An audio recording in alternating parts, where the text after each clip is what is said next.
தமிழ்நாட்டு பிரச்சனையா தானே? தெரியாதவங்க தான் நீங்க முதலமைச்சர் ஆக்குவீங்க. தெரிஞ்சவங்க உங்க முன்னாடி கத்திட்டு இருக்கிறான். தொண்டை தண்ணி வச்சு ஊரா போய் ஒரு மாற்றம் வாங்க, மாற்றம் கொண்டு வாங்க, மாற்றம் கொண்டு வாங்க கத்தி கத்தி தொண்டையே போயிடுச்சு.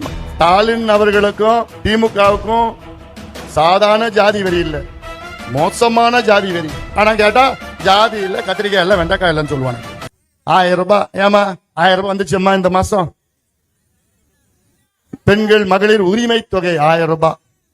யாருக்கியா வேணும் 1000 ரூபாய்? எதுக்குயா நீ பிச்சை போடுற? உங்களுக்கு அதுல நீ 15,000 கோடி 20,000 கோடி நீ செலவு பண்ற. 1000 ரூபாய் கொடுக்கிற பணத்துல அதுல ஒரு 2,500 கோடி அரியலூர் பரவல் மாவட்டத்துக்கு நீ செலவு பண்ண முடியாதா? ஓ 1000 ரூபாய் வேண்டாம், எனக்கு தண்ணி வேணும், குடிநீர் வேணும், என் கிணத்துல தண்ணி இருக்கணும், என் போர்ல தண்ணி இருக்கணும், கடல்ல போற தண்ணி இங்க கொண்டு வரணும். இதுதான் வளர்ச்சி, இதுதான் உண்மையான திட்டம். நான் முதலமைச்சரா இருந்தேன்னா யாருக்குமே 1000 ரூபாய் 500 ரூபாய் 2000 ரூபாய் காசு கொடுக்க மாட்டேன். அந்த பணத்தை இந்த திட்டத்துல நான் போடுவேன். அந்த பணத்தை உங்களுக்கு நான் ஹாஸ்பிட்டல் கட்டி கொடுப்பேன். அந்த பணத்தை உங்களுக்கு பள்ளிக்கூடம் நல்லா பண்ணுவேன். அந்த பணத்தை உங்களுக்கு நல்ல சாலைகள் போடுவேன்.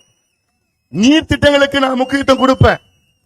ஒரு நல்ல நிர்வாகி என்ன செய்யணும்னா, நாட்டுல எங்கெங்க தண்ணி கிடைக்குதோ அந்த தண்ணி இல்லாத இடத்துக்கு கொண்டு வரணும். இதுதான் நீர் மேலாண்மை, வாட்டர் மேனேஜ்மெண்ட். ஸ்டாலினுக்கு இதெல்லாம் தெரியுமா? அதான் பிரச்சனை. தமிழ்நாட்டு பிரச்சனையா தானே? தெரியாதவங்க தான் நீங்க முதலமைச்சர் ஆக்குவீங்க. தெரிஞ்சவங்க உங்க முன்னாடி கத்திட்டு இருக்கிறான்.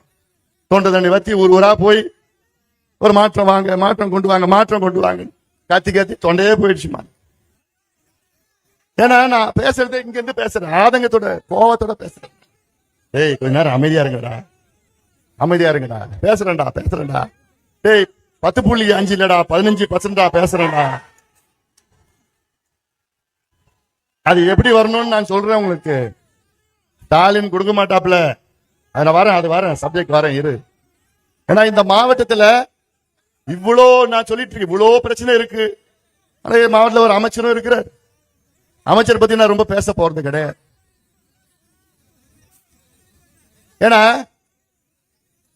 அவரை இப்போ நான் திமுக பத்தி ரொம்ப நான் பேசணும்னு வச்சுக்கீங்களேன், ஸ்டாலின் என்ன பண்ணுவாரு, சிவசங்கர் வச்சுக்கிட்டு அறிக்கை விடுவார், MRK பன்னீர்செல்வம் வச்சுட்டு அறிக்கை விடுவார், பணமரத்துப்பட்டி ராஜேந்திரன் வச்சு அறிக்கை விடுவார், துரைமுருகனை பத்தி ஏதோ பேச வைப்பார். அதாவது ஸ்டாலின் அவர்களுக்கும் திமுகவுக்கும் சாதாரண ஜாதி வெறி இல்ல, மோசமான ஜாதி வெறி.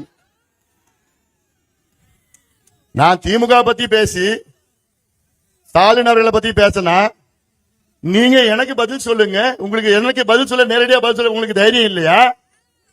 அது எதுக்கு வன்னியர் அமைச்சர்களை வச்சு அறிக்கை விடுறீங்க? அவங்க பேர்ல எதுக்கு அறிக்கை விடுறீங்க?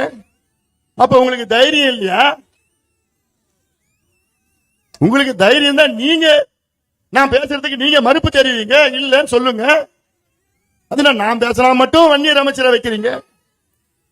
இது கோழத்தனம், தைரியம் இல்லாதது. அதே போன்ற பட்டியலின சமுதாயத்தின் பிரச்சனை என்றால் பட்டியலின சமுதாயத்தை சார்ந்த ஒரு அமைச்சரை வச்சு பதில் சொல்லுவாங்க. ஆனா கேட்டா ஜாதி இல்ல, கத்திரிக்காய் இல்ல, வெண்டைக்காய் இல்லன்னு சொல்லுவாங்க. ஜாதி இல்லாத சமுதாயத்தை நாங்க உருவாக்குவோம், சமநிலை சமுதாயம், இப்படி எல்லாம் வசனம் பேசியே ஏமாத்தின திமுக. இனி மக்கள் ஏமாறுறதா இல்ல, மக்களை ஏமாறுறதா இல்ல. வரண்டா கிட்னி திருட்டு, வரண்டா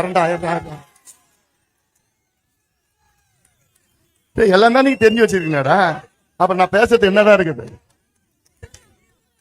பேசுறாங்க இப்படி. இந்த சமுதாயத்திற்கு எதுவும் செய்ய மாட்டானுங்க. இந்த சமுதாயத்துக்கு ஓட்டு மட்டும்தான் வேணும்.